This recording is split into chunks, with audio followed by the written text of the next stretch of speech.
Hello student, welcome to my web physics class. Next question. A metal foil of negligible thickness is introduced between the two plates of capacitor at the center.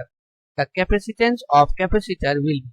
Question हमारा यहाँ पे कर रहा है कि दो plate है capacitor का, ओके, और हम लोग जानते हैं कि इसके बीच का जो डिस्टेंस होता है वो हमारा डी होता है। अब कर रहा है कि इस दोनों प्लेट के बीच में एक हम मेटल फॉइल जो है वह इंट्रोड्यूस कर देंगे जिसका थिकनेस जो है वह नेग्लिजिबल है। मतलब अगर हम कह सकते हैं तो इसका जो थिकनेस है टी इक्वल टू क्या है, 0 है। तो कह रहा है कि जो कैपेसिटेंस होगा इस कैपेसिटर का वह कितना होगा।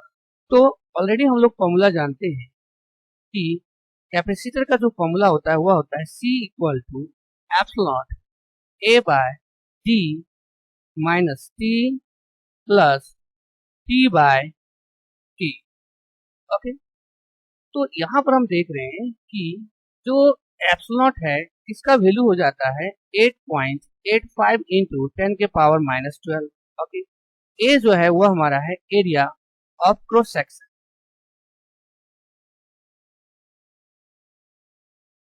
ओके, और डी जो है वह है डिस्टेंस बिटवीन टू प्लेट्स, और टी जो हो जा रहा है वह हो जा रहा है थिकनेस ऑफ प्लेट, और के जो हो जा रहा है वह हो जा रहा है हमारा डाई इलेक्ट्रिक कांस्टेंट। तो उसी के आधार पर हम देखेंगे क्वेश्चन में कि जो दिया हुआ है वह मेटल फॉइल। तो जो मेटल फॉइल होता है उसका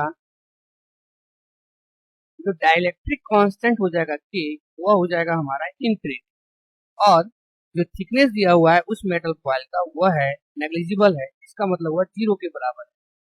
तो जब हम इस वैल्यू को इस इक्वेशन में पुट करेंगे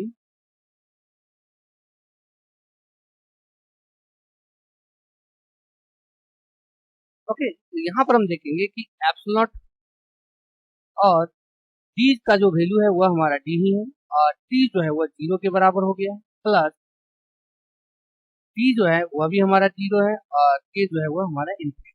तो ऑलरेडी ये मेरा जो है वह पूरा 0 हो जा रहा है। तो हमारे पास जो सी आ जा रहा है वह आ जा रहा है एप्सिलॉन ए, और यहाँ पे जो बच जा रहा है वह हमारा डी बच जा रहा है। इसका मतलब हम यहाँ पे देख रहे हैं कि हमारा जो कैपेसिटेंस आ रहा है कैपेसिटर का वह एप्सिलॉन ए बाय डी के बराबर ही आ रहा है। मतलब इसमें किसी भी प्रकार का जो है वह चेंज नहीं हो रहा है। इसका मतलब जो इसका ऑप्शन ए नंबर जो है वह हमारा हो जाएगा correct. Okay, thank you all of.